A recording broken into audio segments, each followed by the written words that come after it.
Bonsoir à toutes et à tous, je suis ravie de vous retrouver en ce mercredi 12 février pour votre journal d'information du soir sur TV Vendée.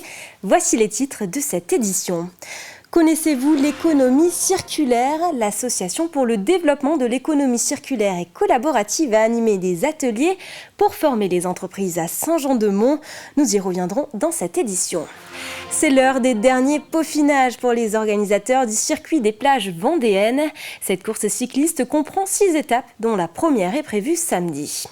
Et enfin, nous irons dans 2 boulangeries vendéennes qui ont reversé une partie de la recette des ventes de leur galette des rois à des associations. Une pour la lutte contre le cancer et l'autre pour Mia, une petite fille malade. Et c'était la première étape d'un partenariat entre la communauté de communes Océan Marais de Mont et l'ADEC, l'association pour le développement de l'économie circulaire et collaborative. Un atelier organisé il y a quelques jours par l'ADEC auprès des entreprises et des associations sur l'économie circulaire. Et les participants ont appris des choses. Regardez. Un changement de paradigme, évidemment. Passer d'une économie linéaire à une économie circulaire, c'est possible. Un message clair retenu par les participants à cet atelier.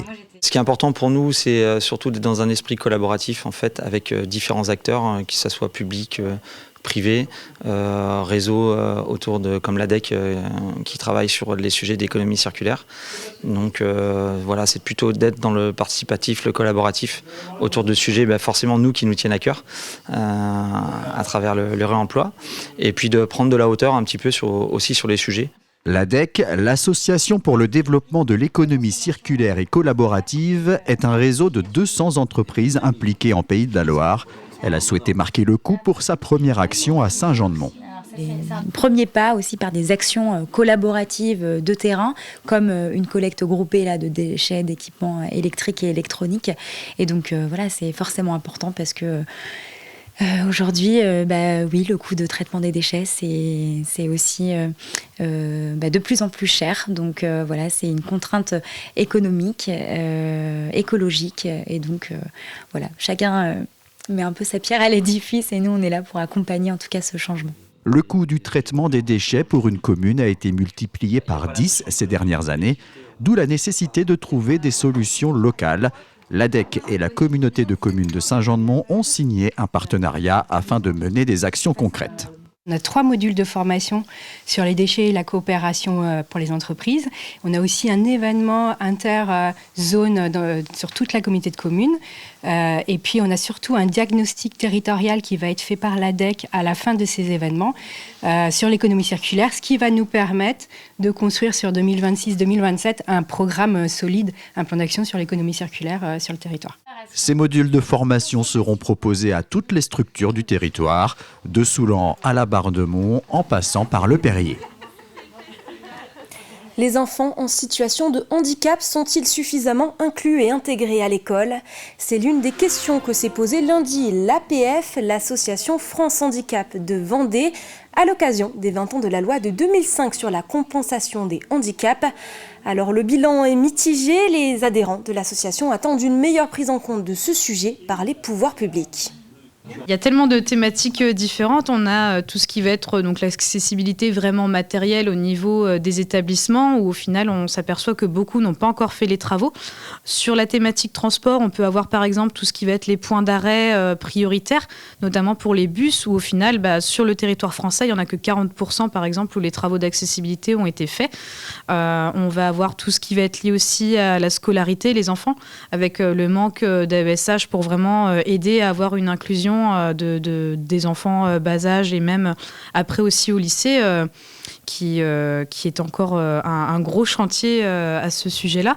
On va avoir aussi par exemple l'accès aux soins qui reste très compliqué pour les personnes dû par exemple aux travaux et aussi notamment avec tout ce qui va être l'insertion à l'emploi par exemple aussi. Moi personnellement ça me touche parce que je suis également maman d'un enfant en situation de handicap en plus de travailler en tant que salariée à l'association. quittons La Roche-sur-Yon pour Montaigu-Vendée. Là-bas, les organisateurs de la course du circuit des plages vendéennes peaufinent les derniers détails. Cette course cycliste commence samedi et se poursuivra jusqu'au dimanche 23 février avec 6 étapes. Alors cela inaugure le début de la saison des grandes courses cyclistes réservées au plus haut niveau amateur féminin et masculin. Simon Filippo. Il y a un an, 160 coureurs franchissaient la ligne d'arrivée du circuit des plages vendéennes à Montaigu. Ils y seront de retour dans quelques jours et avant eux, Jacques, le responsable de la sécurité de l'épreuve, effectue un dernier repérage. C'est un gros travail de préparation pour identifier d'abord les circuits, pour que les circuits soient adaptés à la course, pour identifier les endroits où on doit absolument mettre des signaleurs. Donc on reconnaît 3, 4, 5 fois les itinéraires, les circuits. On le reconnaît aussi avec l'escadron départemental de sécurité routière de la gendarmerie départementale, donc, qui nous confirme nos choix ou qui nous complète un peu nos choix. Et ensuite, on a aussi, on complète l'organisation de sécurité par, bien sûr, 61 signaleurs sur la course de Montaigu, mais 18 motards de Vendée Sécurité Course. Jacques profite de son passage pour rencontrer une dernière fois la municipalité et faire le point sur les bénévoles nécessaires à l'organisation. C'est la 3e année consécutive que Montaigu-Vendée accueille une étape. Nous, c'est d'abord d'organiser avec nos associations cyclotouristes de Montaigu-Vendée et le Vélo Club de Montaigu, d'avoir une date importante consacrée au vélo à Montaigu-Vendée. Mais c'est aussi, et c'est la particularité des plages vendéennes, très tôt dans la saison, au mois de février, pour nous, c'est le lancement de nos événements sportifs de l'année. Et après, on va enchaîner avec le mondial, et puis après, plein d'autres événements sur la commune. La 38e édition du circuit des plages vendéennes s'élancera samedi prochain. 6 jours de course sont au programme dans 6 communes vendéennes, avec 25 équipes chez les hommes et 17 équipes chez les femmes au départ pour ce qui est la première et la plus grande épreuve amateur de France. Vous pourrez suivre les 2 dernières épreuves les 22 et 23 février à Challans et à Bretignolles-sur-Mer en direct sur TV Vendée. Une arrivée sur le ponton joyeuse et en musique pour Éric Veillon. Le skipper Stendhal Altavia a achevé son tour du monde hors course ce mercredi matin à cause d'une avarie au niveau de sa voile d'avant. Après 94 jours en mer, il savoure avec émotion son retour sur la terre ferme. Éric Veillon a pu retrouver ses proches, dont sa fille et le parrain de son bateau, Matt Bastard, le leader du groupe Skip the Use. Je voulais tester de savoir si la tristesse et la déception étaient parties. Et c'est parti, je suis juste très heureux d'être là. Et je suis encore plus fier d'être là.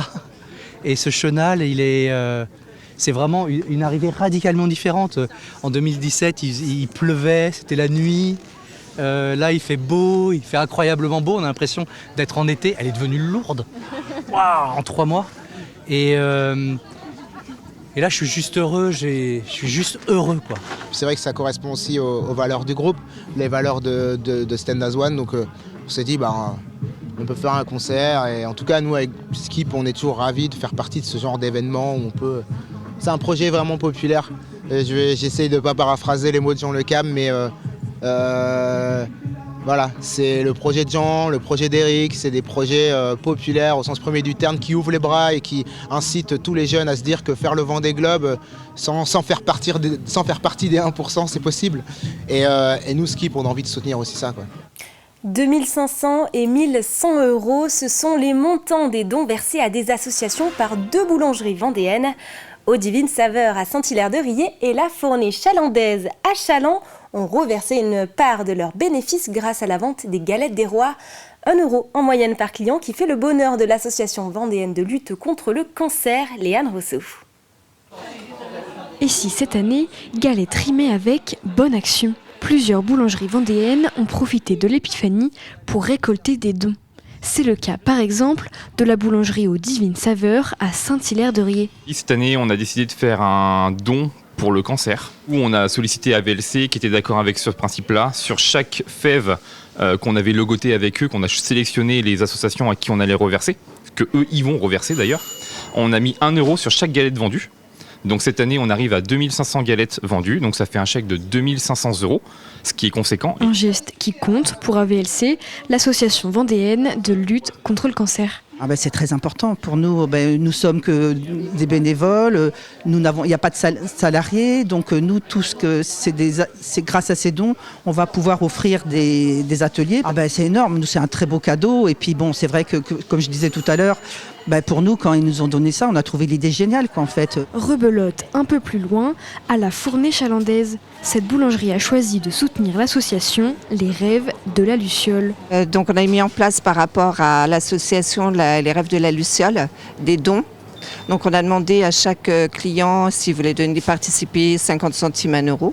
On a fait la connaissance des grands-parents qui nous ont raconté l'histoire de Mia. Et moi personnellement ça m'a touchée beaucoup. Tout ce qui touche les enfants, ces maladies rares là, que les parents financièrement ils ont beaucoup de mal.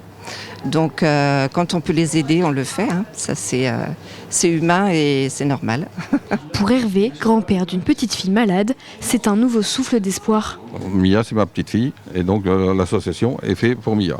C'est fait pour payer justement tous les stages qui servent à Mia pour son développement. Étant donné que les stages valent énormément cher, forcément tous ces dons nous font qu'on fournit tous les stages de Mia. La petite ne marchait pas et tout ça, et maintenant, depuis 2 ans, elle commence à marcher. Donc c'est merveilleux, pour nous c'est merveilleux.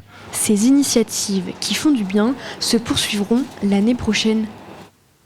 Un mot de météo pour finir. Demain matin, le ciel sera couvert sur l'ensemble du département et il fera jusqu'à 9 degrés au Sables-d'Olonne.